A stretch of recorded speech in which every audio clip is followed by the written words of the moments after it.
अस्सलाम वालेकुम everyone student. अभी हम क्वेश्चन सॉल्व करने वाले हैं क्वेश्चन 5.11। देखिए स्टूडेंट, हमारे पास एक डेटा गिवन है, इसको हमने सॉल्व करना है। अब प्लान करते हैं, सबसे पहले हम इसको स्टडी करते हैं कि इसमें कौन सी हमने चीज़ फाइंड आउट करनी है। देखें, द फॉलोइंग द फिगर्स, ये फिगर है हमारे पास, show that the whole scale price given है। यहाँ पर whole scale price of refined the petroleum per gallon in UK for the year specified on the basis of 1923 equal to 100. Construct the series of price the relative price का student क्या होता है, एक formula होता है। वो क्या है हमारे पास फार्मूला? हमारे पास रिलेटिव प्राइस, यानी कि मैं आर लिख देता हूँ, P relative price equal to P N divided B P not multiplied of 100। ये हमने क्या करना है, एक्स्ट्रा एक कॉलम बनाना होगा जिसमें हमने रिलेटिव प्राइस लिखनी होगी। अब देखें, ये जो पी एन है इसका मतलब है करंट जो हमारे पास प्राइस है, ये जो प्राइस गिवन है यानी कि 13, उसके बाद ये वाली वैल्यूज। अब 13 इंटू 1B2।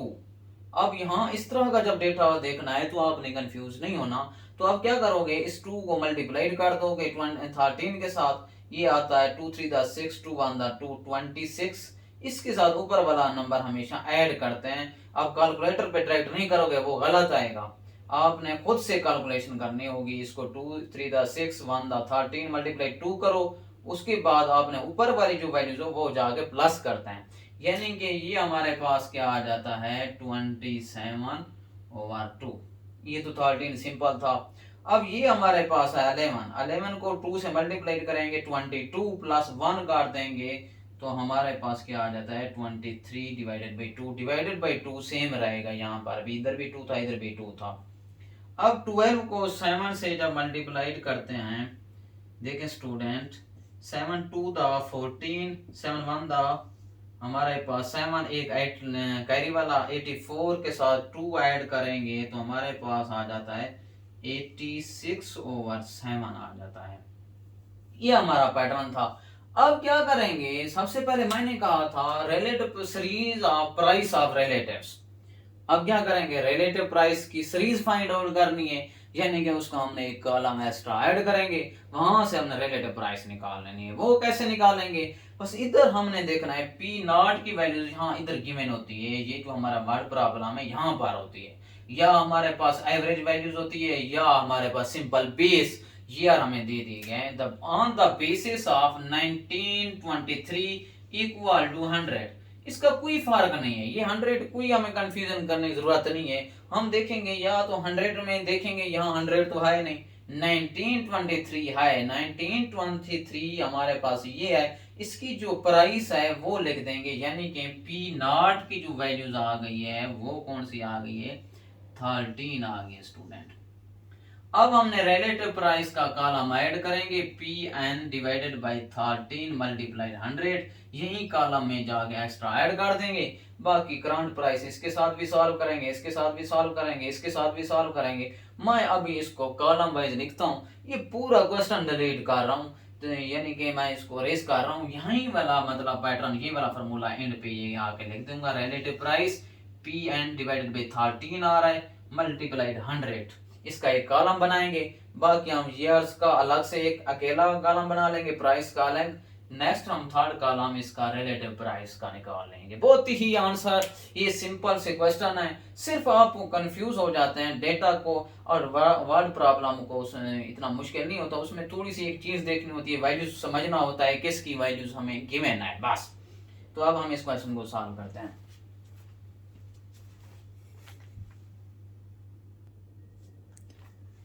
अच्छा स्टूडेंट, हमने वैल्यूज लिख दी। अब रिलेटिव प्राइस का हमने एक कॉलम ऐड कर दिया है। उसका फार्मूला क्या होता है, पी एन ओवर, ये हमारे पास 1923 बेस थी, यानी कि उसकी हमने प्राइस लिखनी होती है, वो 13 तो हम 13 लिख दिया था, और मल्टीप्लाइड 100 था तो वही वही फार्मूला था, 100 मल्टीप्लाइड होता है। उसके बाद हम आ जाते हैं डायरेक्ट, आप वैल्यूज पुट करते जाएंगे, उसके बाद सॉल्व कर लेंगे। फर्स्ट ऑफ ऑल हम इसमें वैल्यूज का थोड़ा इश्यूज आ रहा है प्राइसेस में, तो उसको भी सॉल्व कर लेते हैं। बाद में, ताकि उस कॉलम को हम सही तरह से सॉल्व कर सकें। नेक्स्ट हम आ जाता है ये वाला कॉलम को पैटर्न वाइज हम सॉल्व कर लेते हैं। उसके बाद नेक्स्ट आ जाता है। अब ऐसा करते हैं कि ये जो 2 मैंने कहा था, अब 13 के साथ मल्टीप्लाइड करना है। आपने कैलकुलेटर पे 13 के साथ मल्टीप्लाइड कर देना है, डायरेक्ट नहीं लिखना। 13 1 भी 2 आप लोगों ने नहीं लिखना कैलकुलेटर पे, वो गलत आंसर देगा। अब सबसे पहले इन दोनों को आपने मल्टीप्लाइड करना है। 13 मल्टीप्लाइड 2 मैंने कर दिया है कि 26 आया है। और ऊपर वाला जो नंबर होता है उसके साथ हम क्या कर लेते हैं, प्लस, यानी कि इसके ऊपर हमारे पास 27 आ गया, डिवाइडेड बाई 2 लिख देना होता है। अब इसका आंसर, सॉरी, डिवाइडेड बाई 27, और इसको आंसर डिवाइड भी कर लेते हैं। क्या आता है हमारे पास, अब 13.5 आ जाता है। यहाँ मैं डायरेक्ट लिख देता हूँ 13.5। अब आपको क्लियर होता जाएगा, 13.5 आ गया। ये तो 13 पहले से है। अब इसको मल्टीप्लाइड कर लेते हैं कैलकुलेटर पे। 11 मल्टीप्लाई 2 करूंगा, 22 प्लस ये ऊपर वाला नंबर ऐड कर लेता हूँ, 1 आ गया, 23, फिर डिवाइडेड बाई मैं डायरेक्ट 2 लिख देता हूँ, तो हमारे पास 11.5 आ जाता है। नेक्स्ट आ जाते हैं स्टूडेंट, अब 12 को यानी 12 मल्टीप्लाइड 7 करेंगे तो 84 आ गया। उसके साथ 2 ऐड कर लेते हैं, ऊपर वाली वैल्यूज 2 ऐड कर दिया, 80 हमारे पास 6 आ गया, आपको नजर आ रहा होगा। फिर डिवाइड करेंगे हम 7 के ऊपर, तो हमारे पास आ रहा है 12.2, यानी कि 8 आए तो 12.3 लिख देंगे। यहाँ पर 8 आए तो इसको एक नंबर दे देगा, तो 12.3 हम लिख सकते हैं। नेक्स्ट करते हैं, 11 मल्टीप्लाइड 4 कर दूंगा। उसके बाद 44 प्लस 1 किया तो 45 आ गया। उसके बाद हम आंसर आ गया, डिवाइडेड बाई 4 करते हैं तो 11 पॉइंट, यानी कि ये देखें हमारे पास 25 आए, 25 आए तो अब इसको एक नंबर दे सकते हैं, तो 3 हो जाएगा, 11.3 लिख देंगे। उसके बाद नेक्स्ट आ जाते हैं 10 मल्टीप्लाइड, अगर मैं 2 करूं तो 20 आता है, इसके साथ 1 ऐड कर दूंगा, प्लस 1 21, फिर ये 2 डिवाइड कर लेता हूं, उसके बाद आ जाता है 10.5। नेक्स्ट आ जाते हैं, फिर हमारे पास 12 मल्टीप्लाई 2, फिर उसके साथ 1 ऐड करता हूं तो 25, डिवाइडेड बाई 2 करेंगे तो 12.5 लिख दूंगा। नेक्स्ट आ जाता हूं 10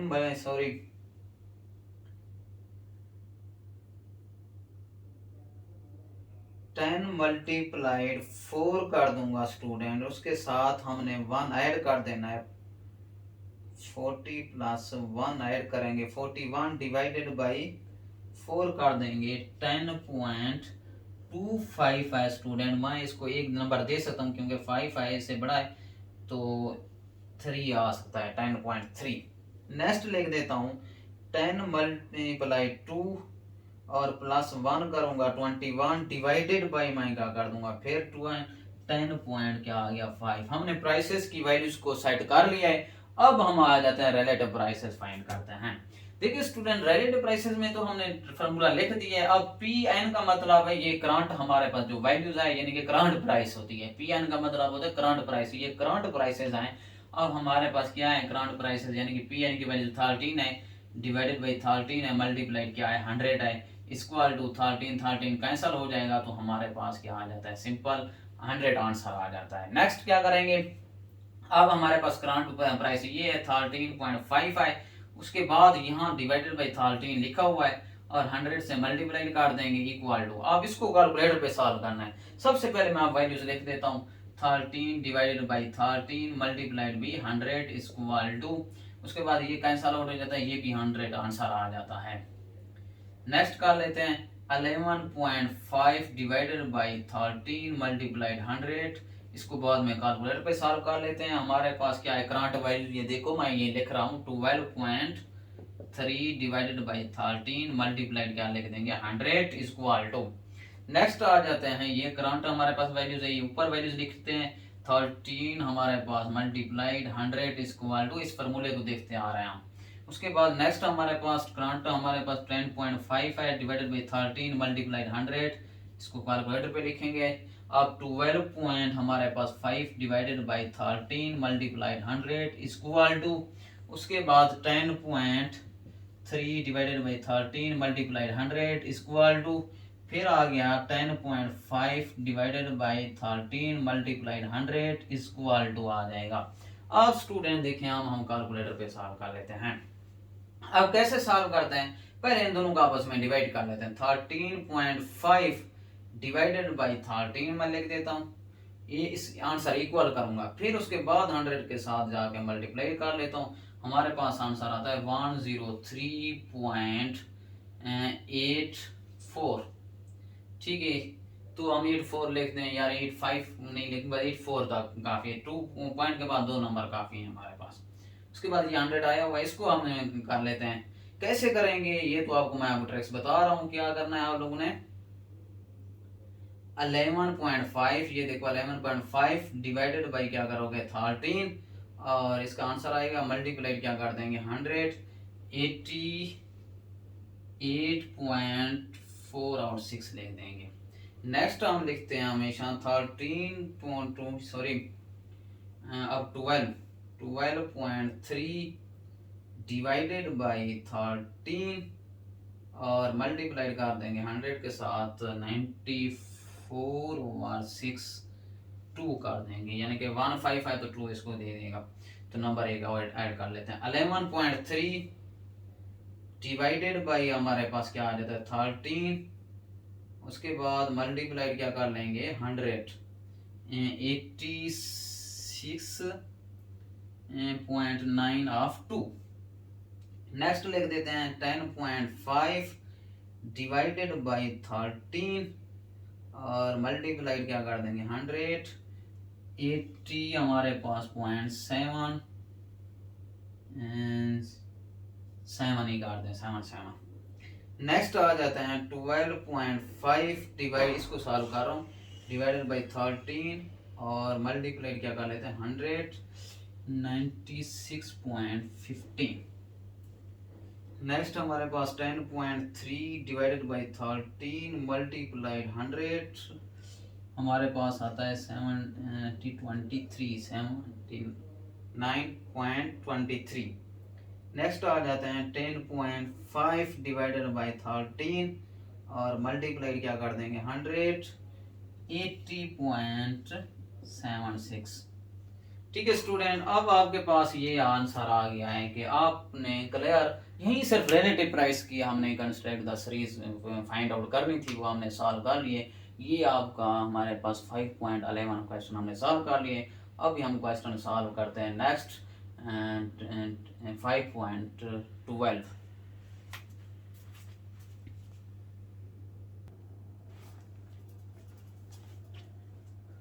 अच्छा, नेक्स्ट क्वेश्चन हमारे पास 5.12 क्वेश्चन है। इसमें कौन सा हमने कॉलम ऐड करना होगा, क्योंकि डेटा की मैंने हमें जाहिर सी बात है इसमें कॉलम से कोई ना कोई ऐड करना होगा।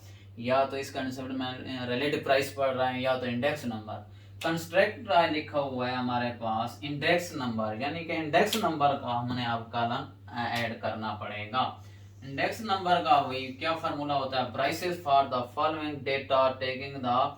अब यहाँ पर जो वैल्यूज होती है बेस की वैल्यूज देखनी होती है 1960 एज ए बेस, यानी कि पी नॉट की वैल्यूज, बेस जो होती है जो भी ईयर होती है वो पी नॉट की वैल्यूज होती है। अब मैं स्टूडेंट यहाँ पर लिख देता हूँ इंडेक्स नंबर का भी फार्मूला क्या होता है।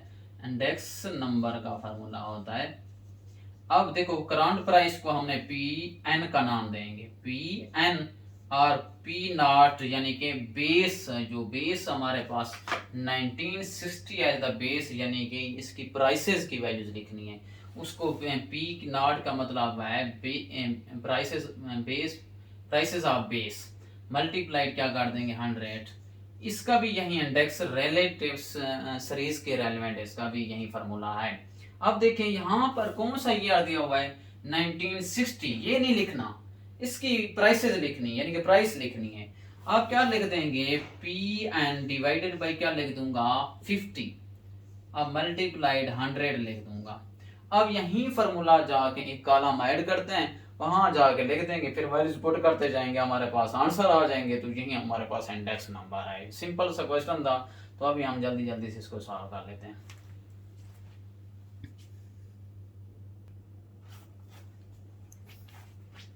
अच्छा स्टूडेंट, हमने कॉलम वाइज लिख लिया। इंडेक्स नंबर का वही पैटर्न था जो रिलेटिव आपका सीरीज का फार्मूला, तो वही चीज है, सिर्फ बेस को समझना होता है। वो 1960 की बेस यानी कि प्राइस की वैल्यूज लेनी थी, वो हमने यहाँ पर ले ली फार्मूले में।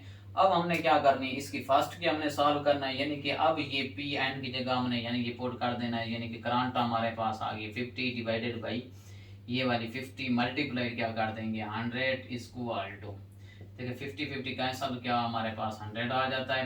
नेक्स्ट हम देख लेते हैं करंट हमारे पास, ये पी एन का मतलब है करंट हमारे पास प्राइसेस हैं 52 यानी कि ये खुद आ जाता है। उसके बाद ये फार्मूले वाला डिवाइडेड बाई 50 मल्टीप्लाइड 100 हमारे पास आ रहा है इक्वल टू लिख देंगे जो आंसर आएगा। इसके बाद 55 लिख दूंगा divided by 50 multiplied 100 equal to 50 यही रहेगा सेम। इसके बाद 57 डिवाइडेड बाई 50 मल्टीप्लाइड 100 लिख दूंगा। उसके बाद 62 divided by 50 multiplied 100 equal to 72 divided by 50 multiplied 100 equal to 73 divided by 50 multiplied 100 equal to 75 divided by 50 multiplied 100 equal to 71 divided by 50 multiplied 100 equal to 70 divided by 50 multiplied 100 equal to. अब हम calculator पे इसको solve करते हैं, इसके answer लिखते जाते हैं। देखिए स्टूडेंट, अब हम क्या करेंगे,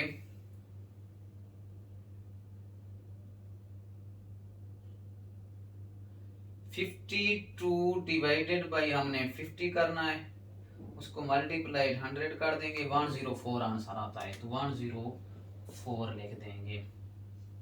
नेक्स्ट लिखते हैं 55 डिवाइडेड बाई 50, उसके बाद मल्टीप्लाइड 100 कर देंगे, 110 आंसर आ रहा है। उसके बाद 57 डिवाइडेड बाई 50 मल्टीप्लाइड क्या कर देंगे 100 कर देंगे, 114 आंसर आ रहा है स्टूडेंट। 62 डिवाइडेड बाई 50 और मल्टीप्लाइड का कर देंगे 100, 124 आ रहा है। 72 डिवाइडेड बाई 50 मल्टीप्लाइड 100 कर देंगे, 144 आ रहा है।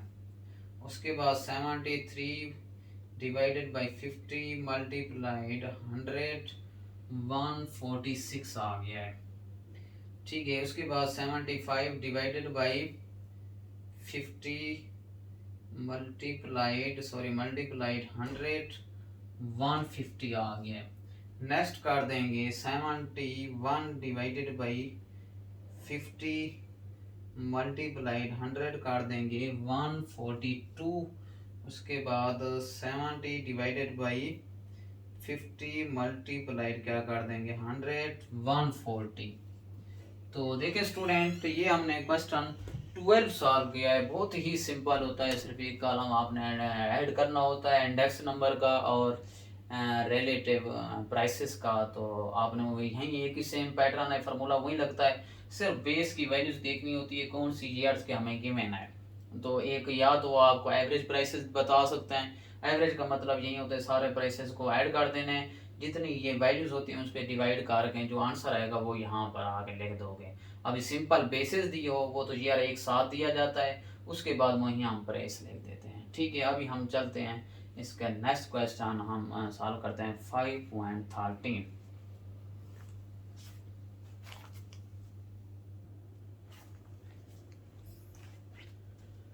अच्छा स्टूडेंट, अब हम क्वेश्चन सॉल्व कर रहे हैं 5.13 क्वेश्चन।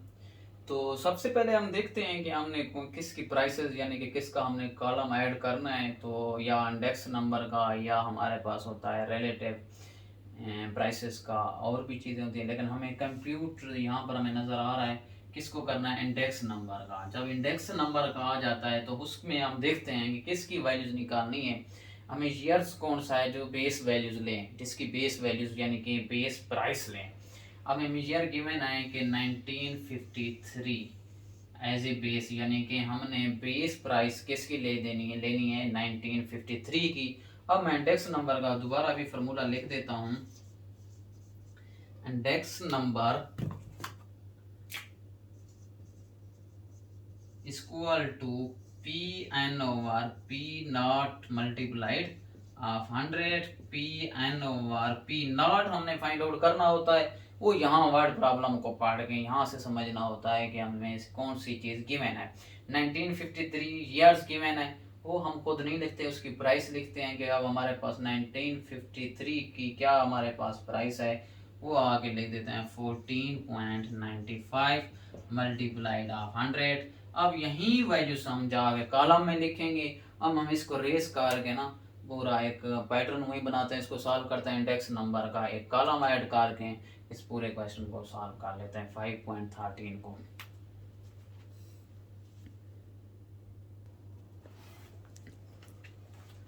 अच्छा स्टूडेंट, मैंने वही पैटर्न बना दिया इंडेक्स नंबर का पी एन और 14.92, क्योंकि हमें जो बेस में जो गिवन था 1953 ईयर्स, वही हमने बेस में आके वैल्यूज को डिवाइड करना होता है। 14.95 ये गिवन थी, उसको डिवाइड कर दिया। अब यही वैल्यूज पे हमारे पास अब करंट प्राइस में भी यही है, तो 14.95 डिवाइडेड बाई 14.95 मल्टीप्लाइड क्या कर देंगे 100 इक्वल टू, अगर ये आपस में सेम है तो कैंसल आउट हो जाते हैं, 100 आंसर आ जाता है। नेक्स्ट हमारे पास 14.95 है, फिर डिवाइडेड बाई तो वही सेम आ रहा है 14.95 मल्टीप्लाइड फिर से 100 इक्वल टू, फिर ये सेम आए तो हमारे पास 100 आंसर आ जाता है। नेक्स्ट हम लिखते हैं 15.10, यही वाली वैल्यू लिखती है डिवाइडेड बाई 14.95 मल्टीप्लाइड ऑफ 100, इसके बाद आंसर लिख देंगे 15.10 और 65 आ जाता है 65, 15.65 डिवाइडेड बाई 14.95 ये सेम रहेगी मल्टीप्लाइड ऑफ बेस जो होती है प्राइस। नेक्स्ट लिखते हैं 16.28 divided by 14.95 multiplied of 100 equal to, उसके बाद 16.28 divided by 14.95 multiplied of 100 equal to. अब स्टूडेंट कैलकुलेटर पे हम इसको सिंप्लीफाई करते हैं 15.10 को, अब ये वाला सॉल्व करते हैं ना, 15.10 डिवाइडेड बाई आप करेंगे 14.95, उसके बाद जो आंसर आएगा मल्टीप्लाई क्या कर देंगे 100 के साथ 101.0003 आ रहा है, तो 101 नहीं लिखना पड़ेगा। अब इसके बाद आ जाते हैं 15.65 डिवाइडेड बाई 14.95, फिर आ गया मल्टीप्लाइड 100 करेंगे, हाँ 104.68। नेक्स्ट करते हैं दोबारा इसको भी करके देखते हैं 15.10 डिवाइडेड बाई 14.95 मल्टीप्लाइड ऑफ 100, हाँ ठीक है सेम आया था आंसर 10 आया था। अच्छा इसके बाद आ जाते हैं 16.28 डिवाइडेड बाई 14.95 स्टूडेंट मल्टीप्लाइड क्या कर दूंगा 100 के साथ 108.8 और 9 आ जाता है।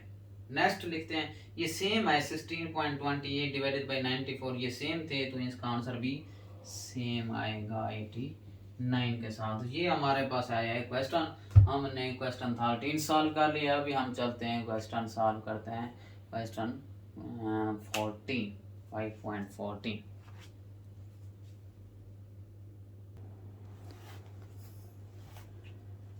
अच्छा स्टूडेंट, अब नेक्स्ट क्वेश्चन पे आ गए हैं, हम सॉल्व कर रहे हैं 5.14।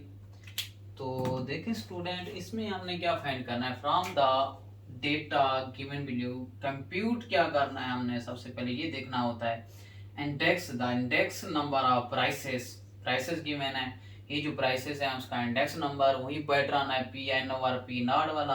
अब बेस वैल्यूज हम कौन सी लेंगे 1962 एज ए बेस लेंगे, यानी कि 1962 ही बेस वैल्यूज लेंगे, यानी कि बेस वैल्यू सारी की सारी यहीं रहेगी। अब हम देखते हैं, अब जो गिवन डेटा है हमारे पास कमोडिटीज हमारे पास गिवन है, यानी कि एशिया गिवन है, यानी कि चीज़ें जो गिवन है, कमोडिटीज का मतलब होता है चीज़ें। प्राइसेस इन आर, जो चीज़ें गिवन हैं तो उनकी प्राइसेस क्या है उसका इंडेक्स नंबर हमने फाइंड आउट करना है। देखें फेयर वर्ल्ड हमने दिया गया, अब ईयर्स कम आए प्राइसेस ज़्यादा हैं, यानी कि चीज़ें ज़्यादा हैं। ईयर्स हमारे पास 1962 में अब प्राइसेस ऑफ वुड की 3.25 थी, ऑफ सॉफ्ट केक भी 2.50 हो गई है, कैरोसिन कैरोसाइन उसकी 0.20, ऑयल है हमारे पास, माचिस आ गई है 0.06 थी।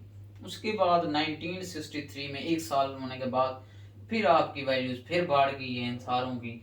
इनकी हमने इंडेक्स नंबर फाइंड आउट करना है। देखिए हमारे पास जब ईयर्स आए हुए हैं और चीज़ें बहुत सारी हैं तो हमने सिंपल इंडेक्स नंबर नहीं फाइंड आउट कर सकते। क्यों?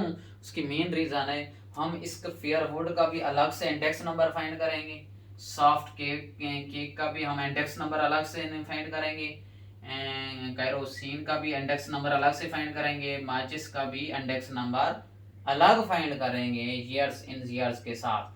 फिर क्या करेंगे, इंडेक्स नंबर का हमने क्या लिखनी है, एवरेज भी निकालेंगे। मेन आंसर एवरेज होगा। क्यों?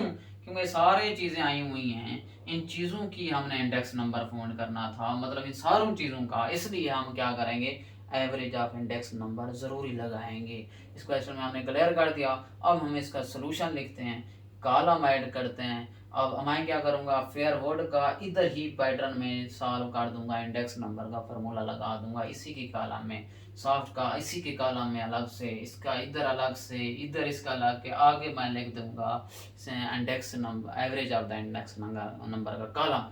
जो भी इनके आंसर आएंगे उनके एवरेज निकाल लेंगे, इंडेक्स नंबर हम फाइंड आउट कर लेते हैं। देखिए हम लिखते हैं, बहुत आसान है, इसका मुश्किल नहीं है, थोड़ा सा डेटा को समझना होता है। जब मैं इसका सोल्यूशन लिखूंगा आपको क्लियर समझ आ जाएगी सर ने हमें क्या बताया है।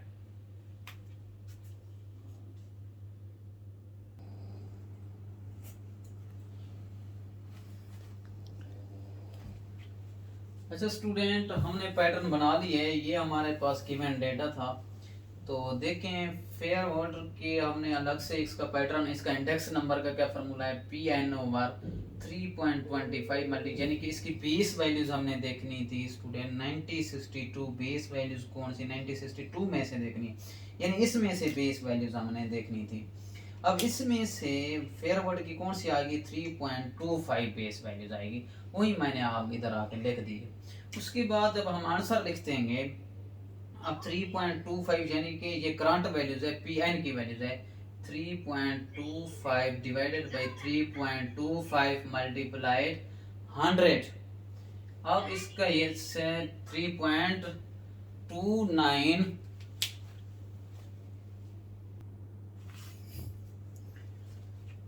अच्छा स्टूडेंट अब हमने वैल्यूज लिखनी थी, पी एन की वैल्यूज अब 3.25 है, 3.25 डिवाइडेड बाई तो 3.25 multiplied of 100 equal to, answer बाद में लिख लेंगे, यहाँ पर इधर ही इक्वल टू लिख देते हैं। उसके बाद हमने हमारे पास 1963 में 3.44 डिवाइडेड बाई 3.25 ही रहेगी, क्योंकि हमने इसकी वैल्यूज लेनी थी, और multiplied of 100 equal to, answer यहाँ पर लिख देंगे। उसके बाद हमारे पास 1964 3.50 डिवाइडेड बाई आ रहा है 3.25 multiplied of 100 equal to, answer यहाँ पर लिख देंगे। नेक्स्ट हमारे पास आ गए 3.75 डिवाइडेड बाई 3.25 मल्टीप्लाइड क्या कर देंगे 100 इक्वल टू, हमारे पास आंसर आ जाएंगे। नेक्स्ट आ जाते हैं सॉफ्ट केक की, हम क्या करेंगे, इंडेक्स नंबर फाइंड करेंगे, वो फाइंड आउट कर रहे हैं। अब सॉफ्ट हमारे पास ये वाला हमारे पास केक है, उसकी प्राइस यानी कि करंट प्राइस हम देख लें तो हमें 1962 बेस की वैल्यू कहेगी है, तो वो हमारे पास ये बेस वैल्यूज 2 पॉइंट ये हमारे पास लिखा हुआ है 50। अब यही वाली वैल्यूज करंट यही है, 2.50 divided by 2.50 multiplied of 100 equal to लिख देंगे। उसके बाद नेक्स्ट आ जाते हैं, नेक्स्ट ईयर पे इसकी वैल्यूज केक सॉफ्ट केक की देखेंगे, 2 पॉइंट हमारे पास 80 divided by 2.50 multiplied of 100 equal to, answer calculator में सॉल्व करेंगे उसके बाद लिख देंगे। नेक्स्ट आ जाते हैं 2.000, 2.00 divided by 2.50 multiplied of 100 equal to answer आएगा तो यहाँ पर लिख देंगे। लास्ट आ गया है 2.50, 2.50 डिवाइडेड बाई 2.50, इधर भी 2.50 है, लास्ट वाले में 2 multiplied of 100 equal to answer यहाँ पर लिख देंगे। स्टूडेंट अब आ गए हम क्या करेंगे, कैरोसिनाइड पे हमने ऑयल जो है हमारे पास उसका इंडेक्स नंबर फाइंड करेंगे। अब ये क्लियर हो गया, अब इसका इंडेक्स नंबर फाइंड करेंगे। इसकी बेस वैल्यूज कौन सी है 0.20, ये मैंने पहले से लिख दिए। अब करंट वैल्यूज यही होगी इस फर्स्ट कॉलम में, तो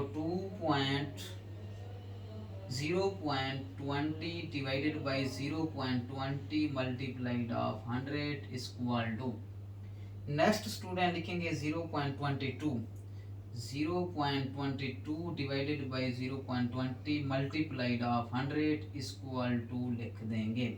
देखिए स्टूडेंट उसके बाद नेक्स्ट वैल्यू है 0.25, 0.25 divided by 0.20 multiplied of 100 equal to, उसके बाद 0.25 दोबारा आ गया, 0.25 divided by 0.25 multiplied of 100 equal to. Next आ गए दोबारा इंडेक्स नंबर, हमने किसका फाइंड करना है, लास्ट वाला माचिस का इंडेक्स नंबर फाइंड करना है।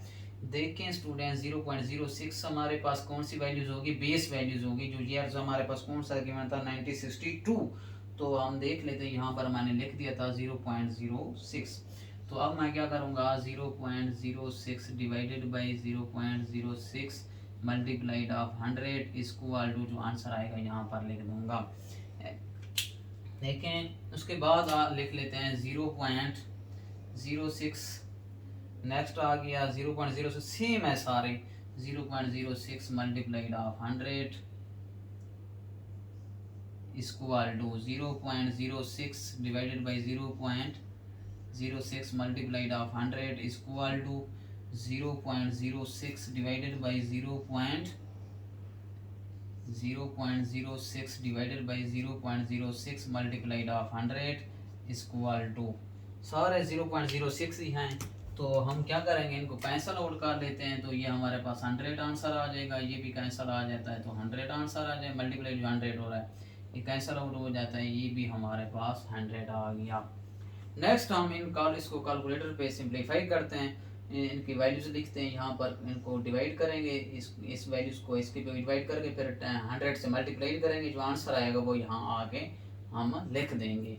मैं इसको लिखता भी जाऊँगा, इसको रेज भी करता जाऊँगा, जो मेन आंसर होगा आपने रेज नहीं करना, यहाँ पर मेरे पास जगह नहीं है, तो आपने इसमें आपने वहाँ बुक जो आंसर शीट होगी वहाँ पर ज़रूर लिखना होगा इसके साथ एक बार।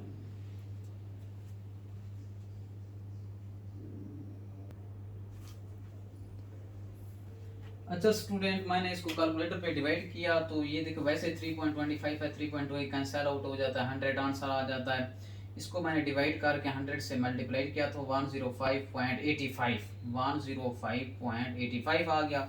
इसको फिर मैंने डिवाइड किया तो हमारे पास 107.69 आ गया। इसके बाद हमने इन दोनों को डिवाइड किया तो 115.38 आ गया। तो अब क्लियर करें, यहाँ पर भी हमने 0.25 है, यहाँ पर 25, तो हमारे पास यही 100 ही आंसर आता है। फिर 2.80 लिखा, फिर डिवाइड किया 2.5 पे, कैलकुलेटर पे आंसर आया, फिर उसको 100 से मल्टीप्लाई किया तो 112 आंसर आ गया। 2.00 डिवाइडेड बाई 2.50 को मैंने डिवाइड किया, 100 से मल्टीप्लाई किया तो 80 आंसर आया। 2.50 डिवाइडेड बाई 2.50 करेंगे तो 100 ही आंसर आता है। नेक्स्ट आ जाते हैं, ये 0.20, ये भी 0.20 कैंसल आउट तो 100 आंसर आ जाता है। 0.22 डिवाइडेड बाई 0.20 हमारे पास कैलकुलेटर पे सिंप्लीफाई करके 110 आता है। नेक्स्ट 0.20 डिवाइडेड बाई 0.20 आना था, क्योंकि बेस सेम रहनी चाहिए। जब डिवाइड किया तो 125 आया। अब 0.25 डिवाइडेड बाई 100 किया तो ये भी 125, ये सेम है तो 125 आंसर आ गया। नेक्स्ट मैंने इसी को 0.05 था तो ये कैंसल आउट हो जाता तो 100 आंसर, यहाँ तक हमने सिंप्लीफाई किया तो सारे 100 आते हैं क्योंकि सेम आंसर था। अब बात ये जो आ गई है इंडेक्स नंबर मीन, ये जो मैंने मीन लिखा है इसको क्लियर करना है। मीन का क्या फॉर्मूला होता है, sum of the all values divided by number of the values. Sum of all values का मतलब है इनको हम आपस में सम करेंगे, नंबर ऑफ वैल्यूज पे डिवाइड करेंगे। नंबर ऑफ वैल्यूज का ये मतलब होता है 1 2 3 4, यानी कि 4 पे डिवाइड कर देंगे। देखो हमारे पास इसको कैलकुलेटर पे हम सिंपलीफाई कर लेते हैं, यानी कि इनको प्लस कर लेंगे। सम ऑफ द वैल्यूज का मतलब है सम मतलब प्लस करना होता है। अब 100 हमारे पास हो गया, ये वाला वैल्यूज कौन सी है, ये भी 100 है। उसके बाद ये वाली वैल्यूज कौन सी है, हमारे पास 100 है। उसके बाद ये वाली वैल्यूज भी हमारे पास आ गई 100, 400 आ गए। डिवाइडेड बाई मैंने 4 किया तो 100 आंसर आ जाता है। तो मैं यहाँ पर आके 100 लिख देता हूँ। ठीक है, अब index number of sum of values हमने फाइंड आउट करना था, क्योंकि बहुत सारी एशियाज थी, यानी कि ये एशियाज हैं, चीज़ें हैं, तो उनका हमने इंडेक्स नंबर तो फाइंड आउट कर लिया, लेकिन उसका मीन ज़रूर फाइंड आउट करते हैं, क्योंकि बहुत ज़्यादा चीज़ें आ जाएँ तो लाजमी है उसका इंडेक्स नंबर फाइंड मीन के रेलिवेंट भी करना होता है। मेन आंसर आपका ये वाला है, ये नहीं यहाँ तक आगे छोड़ दें, ये मेन आंसर है। Index number of mean find लाजमी करना है। फिर आ जाते हैं नेक्स्ट, हम इन वैल्यूज को ऐड करते हैं। 105.85 लिख देंगे, उसके बाद प्लस लिख दिया, 112 लिख दिया, फिर मैंने 110 प्लस कर दिया 100 के साथ। फिर हमने किस पे डिवाइड करना है, ये भी प्लान होता है, इसको काउंट नहीं करना, प्राइसेस को काउंट करना है। 1 2 3 4, तो डिवाइडेड बाई मैं 4 कर लेता हूँ, हमारे पास आ जाता है आंसर 106.9620/5। नेक्स्ट आ जाते हैं स्टूडेंट, फिर इन वैल्यूज को आउट करते हैं। 107.69 लिखा हुआ है, 6 और 9 प्लस लिख दूंगा 80, उसके बाद 125 प्लस लिख देता हूँ 100 के साथ। 412 डिवाइडेड बाई हम क्या कर लेंगे 4 के साथ 103.7025। दोबारा अभी इसको सॉल्व करते हैं। लास्ट वाला हमारे पास 115.3 और 8 प्लस कर देता हूँ 100 के साथ, उसके साथ 125 आ गया, उसके साथ ऐड कर लेता हूँ, प्लस क्या कर देता हूँ 100 डिवाइडेड बाई 4 करूँगा, तो क्योंकि 4 क्यों कर रहा हूँ 1 2 3 4 4 सब 4 हैं, तो 110.0905 ये आपके साथ मेन आंसर मिला है। अब हमने क्वेश्चन जो है 5 क्वेश्चन कौन सा था 5.14 हमने सॉल्व कर लिया है।